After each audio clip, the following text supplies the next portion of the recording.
Polisi tembak mati, polisi masuk bui.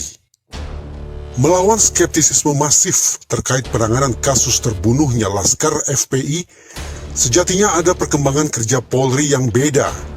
Bahkan diharapkan akan terus menjadi tren ke depannya. Mari sejenak kita lihat Amerika Serikat.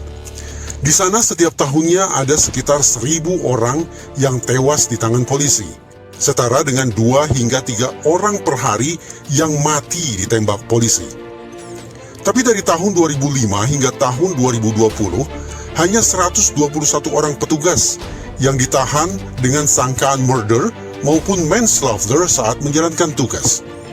Kalau di Indonesia kan, murder bisa dimasukkan ke dalam rumpun pembunuhan, sementara manslaughter adalah penganiayaan yang sampai mengakibatkan orang kehilangan nyawa.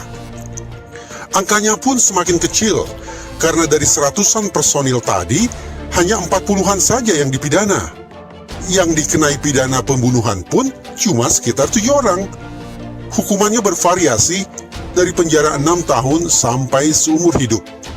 Kenapa sedikit sekali kasus penembakan hingga tewas yang dilakukan polisi yang kemudian berlanjut menjadi perkara pidana? Jawabannya, karena penembakan pada dasarnya adalah bagian dari kerja legal polisi. Polisi adalah lembaga negara yang diberikan kewenangan untuk menggunakan kekerasan. Tentu saja kekerasan yang harus dilakukan secara terukur.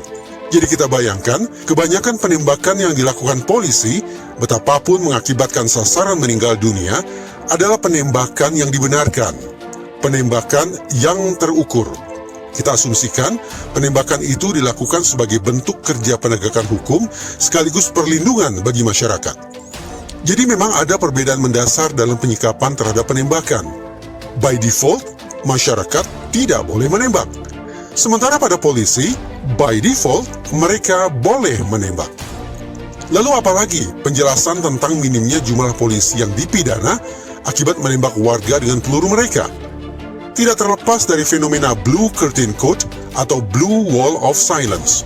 Blue Curtain Code atau Blue Wall of Silence adalah jiwa korsa yang ditandai kecenderungan untuk menutup-nutupi kesalahan yang dilakukan oleh sejawat. Ketika sentimen loyalitas internal ini sudah bermain, maka memang tidak mudah untuk mengungkap apa yang sesungguhnya terjadi dalam peristiwa penembakan yang mengakibatkan tewasnya warga sipil. Selanjutnya, ada solidaritas antar sesama lembaga penegakan hukum. Ketika jaksa menuntut terdakwa dengan hukuman tertinggi dan terdakwa notabene adalah aparat penegak hukum, secara manusiawi akan ada perasaan khawatir bahwa tuntutan itu akan berimbas pada relasi antar institusi. Itu sebabnya mengapa tuntutan hukum terhadap personil polisi yang pada akhirnya duduk di kursi terdakwa secara umum bisa dikatakan rendah.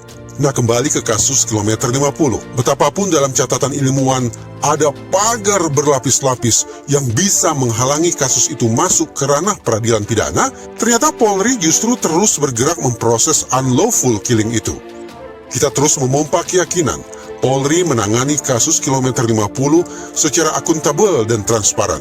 Andaikan kerja besar itu tetap tidak memuaskan publik, namun setidaknya lewat pengungkapan kasus kilometer 50, Polri punya portofolio tentang bagaimana mereka termasuk dalam angka eksklusif 1%. 1% mengacu data negeri Paman Sam, 1% perbandingan antara jumlah personil yang menembak tewas warga dan jumlah personil yang ditindak oleh negara.